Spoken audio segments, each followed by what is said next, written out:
How many of you are ready for today's message? ಎಷ್ಟು ಜನ ಇವತ್ತಿನ ಸಂದೇಶಕ್ಕೆ ನೀವು ಸಿದ್ಧರಾಗಿದ್ದೀರಿ? How many of you brought a mirror? ಎಷ್ಟು ಜನ ಕನ್ನಡಿಯನ್ನು ತಂದಿದ್ದೀರಿ? A mirror. Wow. That is superb.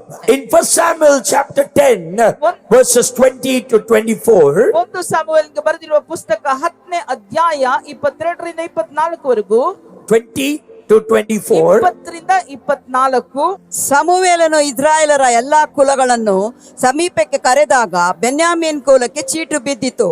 ಆ ಕುಲದ ಗೋತ್ರಗಳನ್ನು ಬರಮಾಡಿದಾಗ ಮಟ್ರಿಯ ಗೋತ್ರದಲ್ಲಿದ್ದ ಕೀಷನ ಮಗನಾದ ಸೌಲನಿಗೆ ಚೀಟು ಬಿದ್ದಿತ್ತು. ಅವನನ್ನು ಹುಡುಕಲು ಅವನು ಸಿಕ್ಕಲಿಲ್ಲ. ಅವರು ಆ ಮನುಷ್ಯನು ಇಲ್ಲಿಗೆ ಬರುವನೋ ಎಂದು ಯೆಹೋವನನ್ನು ವಿಚಾರಿಸಿದಾಗ ಆತನು ಬಂದಿದ್ದಾನೆ, ಇಗೋ ಸಾಮಾನುಗಳಲ್ಲಿ ಅಡಗಿಕೊಂಡಿದ್ದಾನೆ ಎಂದು ಉತ್ತರ ಕೊಟ್ಟನು. ಅವನು ತಟ್ಟನೆ ಹೋಗಿ ಅವನನ್ನು ಹಿಡಿದುಕೊಂಡು ಬಂದು ಜನರ ಮಧ್ಯದಲ್ಲಿ ನಿಲ್ಲಿಸಿದರು. In 1 Samuel chapter 8, it tells about how the children of Israel rejected God and they wanted another king. ಒಂದು ಸಾಮುವೇಲನಿಗೆ ಬರೆದಿರುವ ಪುಸ್ತಕ 8ನೇ ಅಧ್ಯಾಯದಲ್ಲಿ ಹೇಳಲ್ಪಟ್ಟಿದೆ ಹೇಗೆ ಇಸ್ರಾಯೇಲ್ ಜನರು ದೇವರನ್ನು ತಿರಸ್ಕರಿಸಿ ಅವರಿಗೆ ಒಂದು ಅರಸನು ಬೇಕು ಅಂತ ಹೇಳಿದರು. God granted to them another king, but God told them how the other king would treat them. ದೇವರು ಅವರಿಗೆ ಇನ್ನೊಂದು ಅರಸನನ್ನು ಕೊಟ್ಟರು, ಆದರೆ ಆತನು ಇವರನ್ನು ಹೇಗೆ ನಡೆಸುತ್ತಾರೆ ಎಂಬುದಾಗಿ ದೇವರು ಅವರಿಗೆ ಹೇಳಿದರು. In 1 Samuel chapter 9, God is revealing to Samuel his choice of the king for the children of Israel. ಒಂದು ಸಮುವೇಲನು 9ನೇ ಅಧ್ಯಾಯದಲ್ಲಿ ದೇವರು ಆ ಇಸ್ರಾಯೇಲ್ ಜನರಿಗೆ ಯಾರನ್ನು ಆತನು ಅರಸನಾಗಿ ಆರಿಸಿಕೊಂಡಿದ್ದಾನೆ ಅಂತ ತಿಳಿಸುತ್ತಾನೆ. Saul, the son of Kish, was selected to become the first king of Israel. ಕೀಷನ ಮಗನಾದ ಸೌಲನೇ ಈ ಇಸ್ರಾಯೇಲ್ ದೇಶದ ಮೊಟ್ಟ ಮೊದಲನೇ ಅರಸನಾಗಿ ಆರಿಸಿಕೊಳ್ಳಲ್ಪಟ್ಟನು. In 1 Samuel chapter 9, verses 1 to 2, the Bible says that Saul was from the tribe of Benjamin. ನೋಡ್ರಿ, ಒಂದು ಸಮುವೇಲನು 9ನೇ ಅಧ್ಯಾಯ 1ನೇ 2ನೇ ವಚನದಲ್ಲಿ ಹೇಳಲ್ಪಟ್ಟಿದೆ ಕೀಷನು ಬೆನ್ಯಾಮೀನ್ ಗೋತ್ರ ಕುಲದವನಾಗಿ ಇದ್ದನು.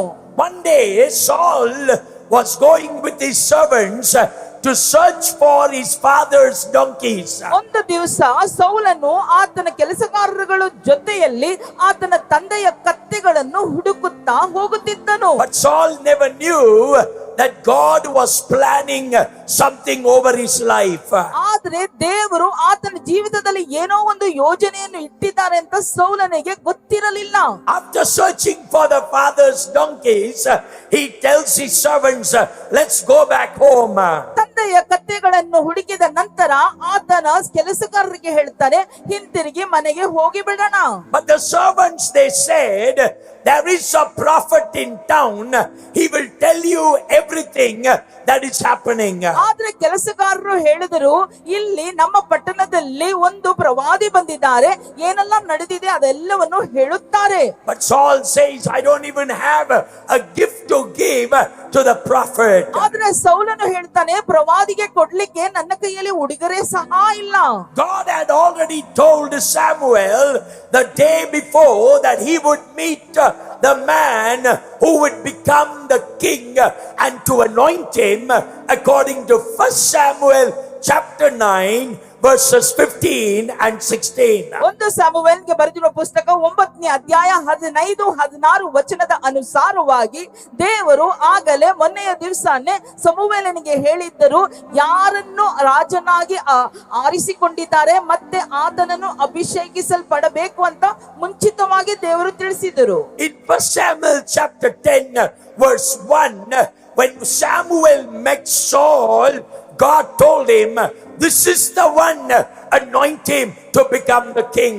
ಒಂದು ಸಮುವೇಲನು 10ನೇ ಅಧ್ಯಾಯ 1ನೇ ವಚನದಲ್ಲಿ ದೇವರು ಸಮುವೇಲನು ಸೌಲನು ಭೇಟಿಯಾದಾಗ ಹೇಳಿದರು, ಈತನನ್ನೇ ನಾನು ಆರಿಸಿಕೊಂಡಿದ್ದೇನೆ, ಎಣ್ಣೆ ಉಯ್ದು ಆತನನ್ನು ಅಭಿಷೇಕಿಸು.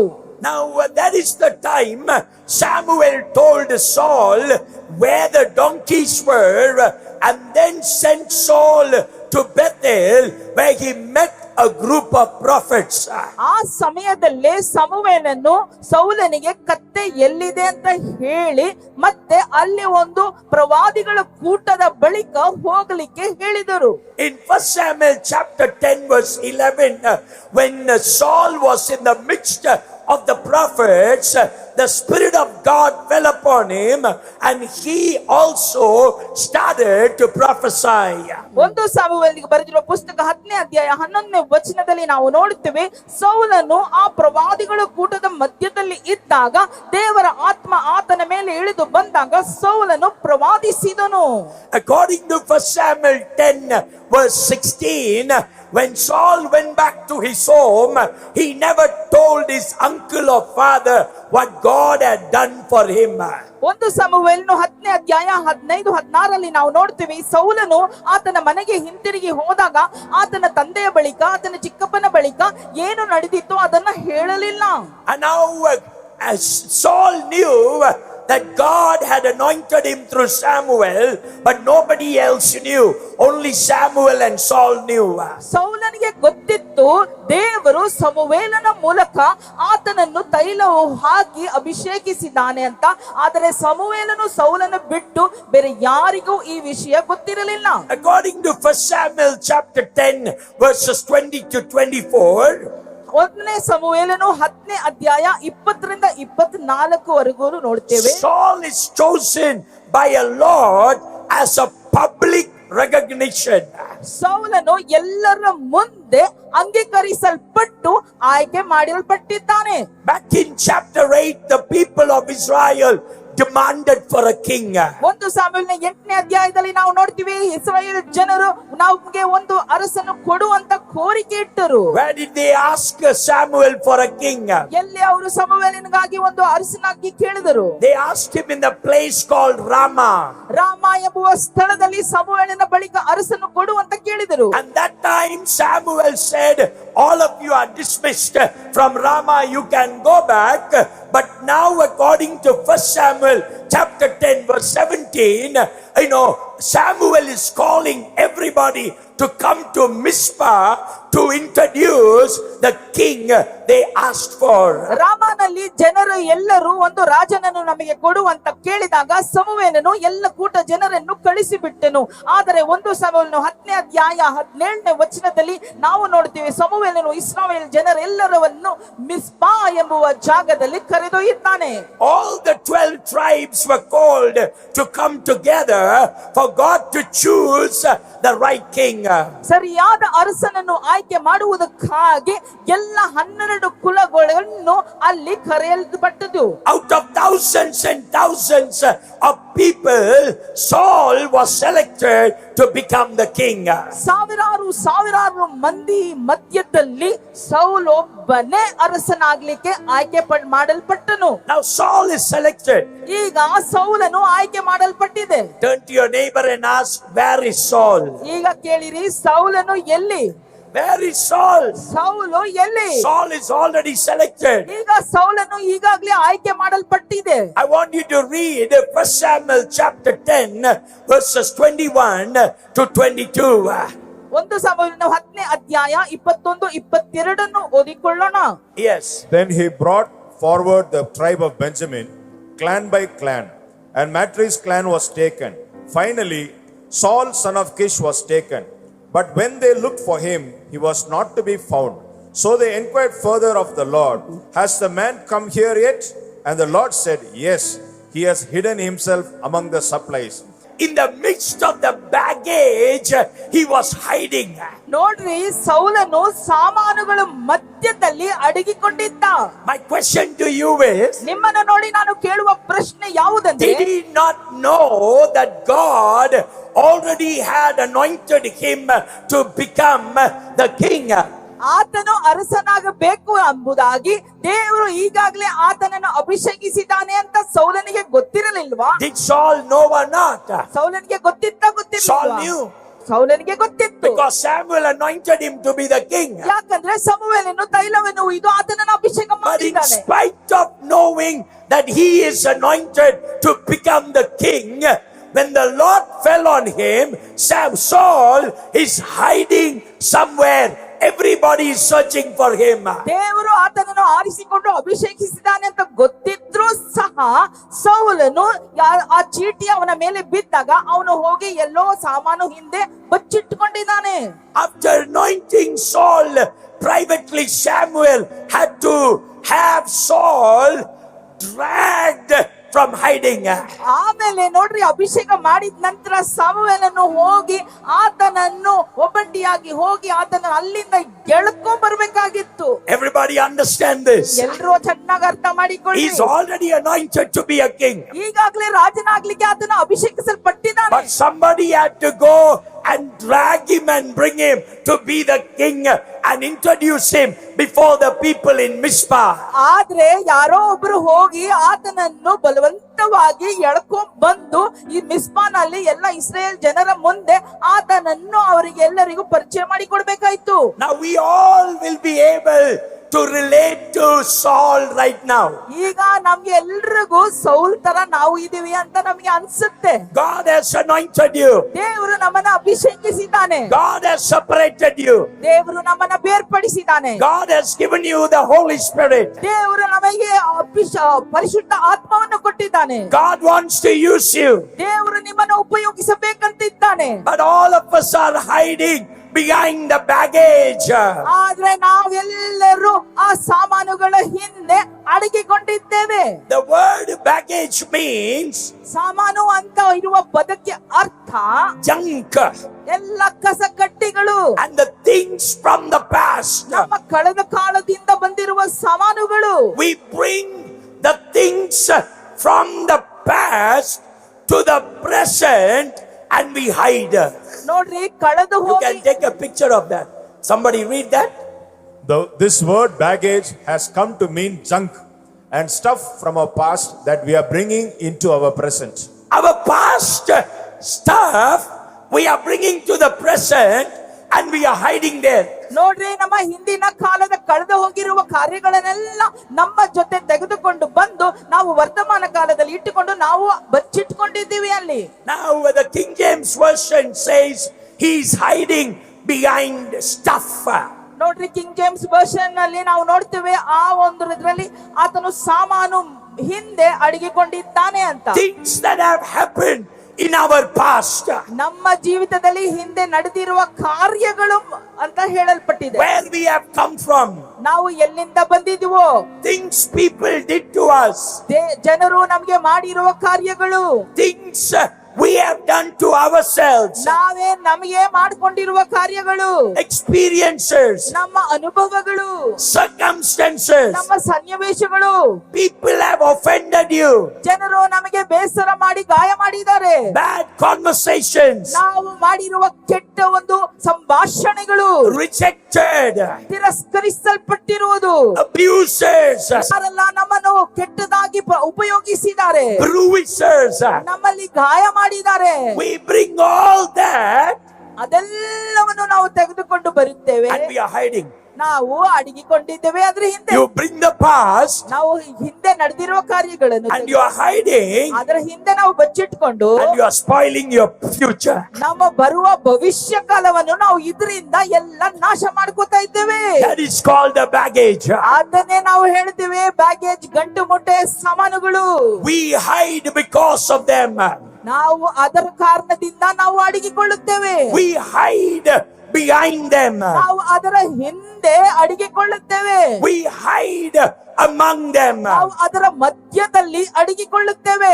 And finally what happens? ಕೊನೆಯಲ್ಲಿ ಏನಾಯ್ತು? Come on, tell me, finally what happens? ಕೊನೆಯಲ್ಲಿ ಏನಾಯ್ತು? We don't go anywhere.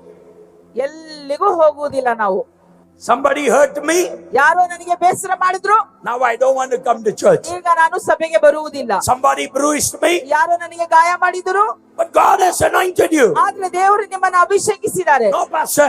ಇಲ್ಲ pastor, Now Sunday I will come, I will interpret and I'll go. Sunday ನಾನು ಬರ್ತೇನೆ, ನಾನು ಅನುವಾದನೆ ಮಾಡ್ತೇನೆ, ನಾನು ಹೋಗ್ತೇನೆ. Sunday I will come, I will sing and I will go. ಭಾನುವಾರ ಬರ್ತೇನೆ, ನಾನು ಹಾಡಿ ಹೋಗ್ತೇನೆ. Sunday I will come, I'll do ushering and I'll go. ಭಾನುವಾರ ಬರ್ತೀನಿ, ಅಶರಿಂಗ್ ಮಾಡಿ ಹೋಗುತ್ತೇನೆ. I don't want to do anything else. ಬೇರೆ ಏನು ಮಾಡ್ಲಿಕ್ಕೆ ನನಗೆ ಇಷ್ಟ ಇಲ್ಲ. We are hiding in our baggage. ನಾವು ನಮ್ಮ ಗಂಟು ಮುಟ್ಟ ಹಿಂದೆ ಅಡಗಿಕೊಂಡಿದ್ದೇವೆ. Turn to your neighbor. ಪಕ್ಕದಲ್ಲಿ ಇರೋರ್ನ ನೋಡಿ ಹೇಳಿ, Where is Saul? ಎಲ್ಲಿ ಸೌಲನು?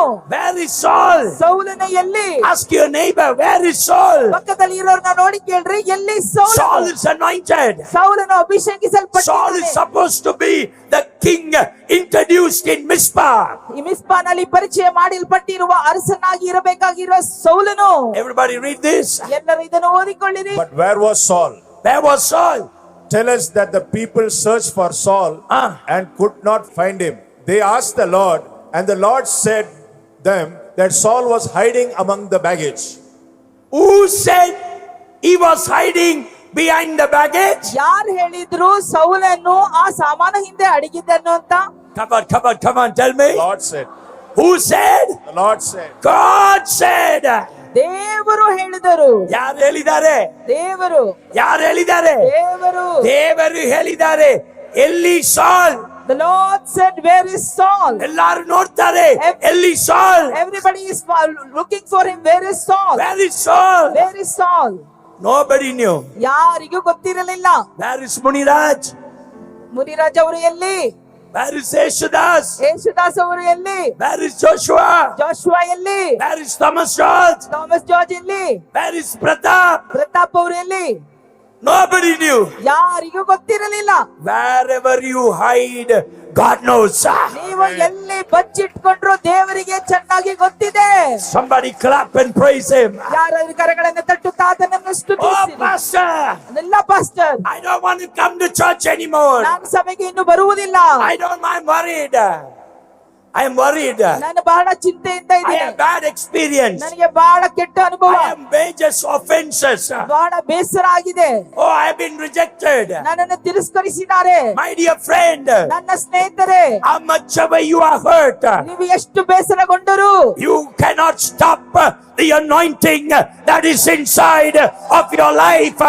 ನಿಮ್ಮ ಜೀವಿತದೊಳಗಡೆ ಇರುವ ಅಭಿಷೇಕವನ್ನು ನೀವು ಎಂದಿಗೂ ನಿಲ್ಲಿಸಲಿಕ್ಕೆ ಸಾಧ್ಯವಿಲ್ಲ. Somebody clap and praise him. ಯಾರಾದ್ರೂ ಕರಗಳನ್ನು ತಟ್ಟುತ್ತಾ ಆತನನ್ನು ಸ್ತುತಿಸಿ. You may be hurt. ನೀವು ಬೇಸರಗೊಂಡಿರಬಹುದು. You may be abused. ನೀವು ಗಾಯಗೊಂಡಿರಬಹುದು. You may be bruised. ನೀವು ಬಹಳ ಗಾಯದಿಂದ You have been ಇರಬಹುದು. offended. ನೀವು ಬೇಸರ ಆಗಿರಬಹುದು. It doesn't matter. ಪರವಾಗಿಲ್ಲ. I have an anointing. ನನಗೆ ಒಂದು ಅಭಿಷೇಕ ಉಂಟು. God knows that He has anointed you. ದೇವರಿಗೆ ಗೊತ್ತು ಆತನು ನನ್ನನ್ನು ಅಭಿಷೇಕಿಸಿದ್ದಾನೆ. When God has anointed you, ದೇವರು ನಿಮ್ಮನ್ನು ಅಭಿಷೇಕಿಸಿದ್ದಾಗ you cannot hide behind the baggage. ನೀವು ಆ ಸಾಮಾನ ಹಿಂದೆ ಅಡಗಿಕೊಳ್ಳಲಿಕ್ಕೆ ಸಾಧ್ಯವಿಲ್ಲ. We hide because of them. ನಾವು ಅದುದರಿಂದ ನಾವು ಬಚ್ಚಿಟ್ಕೊಳ್ಳುತ್ತೇವೆ. We hide behind them. ನಾವು ಆ ಸಾಮಾನುಗಳ ಹಿಂದೆ ಬಚ್ಚಿಟ್ಕೊಳ್ಳುತ್ತೇವೆ. We hide among them. ನಾವು ಆ ಸಾಮಾನು ಮಧ್ಯದಲ್ಲಿ ಬಚ್ಚಿಟ್ಕೊಳ್ಳುತ್ತೇವೆ. And finally, ಕೊನೆಗೆ I don't go anywhere. ನಾನು ಎಲ್ಲಿಗೂ ಸಹ ಹೋಗುವುದಿಲ್ಲ.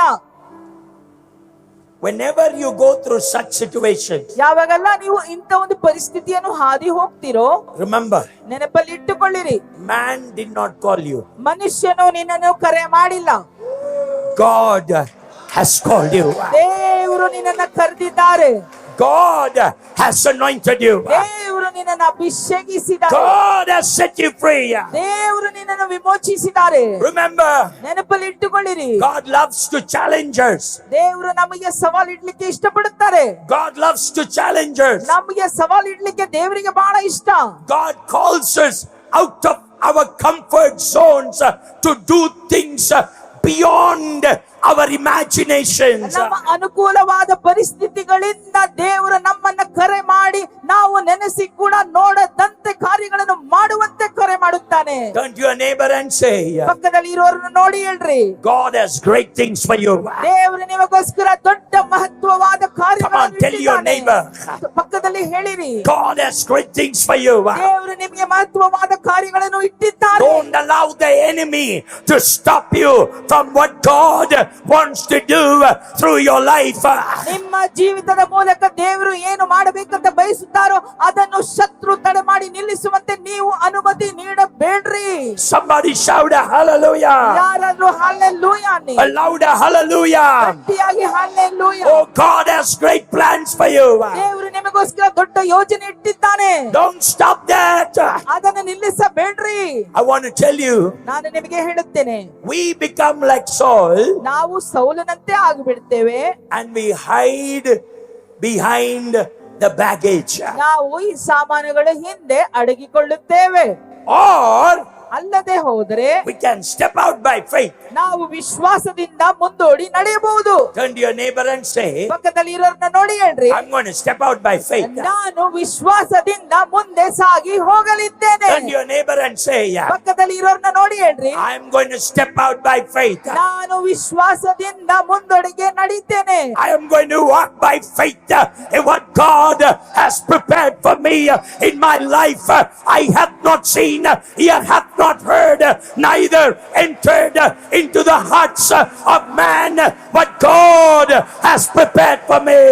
Amen, amen. ದೇವರು ನನಗೋಸ್ಕರ ಏನನ್ನು ಸಿದ್ಧಪಡಿಸಿ ಇಟ್ಟಿದ್ದಾನೋ ಕಣ್ಣುಗಳು ಕಂಡಿಲ್ಲ, ಕಿವಿಗಳು ಕೇಳಿಲ್ಲ, ಮನಸ್ಸು ಕೂಡ ಅರಿತಿಲ್ಲ. ನಾನು ವಿಶ್ವಾಸದಿಂದ ಮುಂದೆ ಹೆಜ್ಜೆ ಇಟ್ಟು ಮುಂದೆ ಸಾಗುತ್ತೇನೆ. Hallelujah. ಹಲ್ಲೆಲೂಯಾ.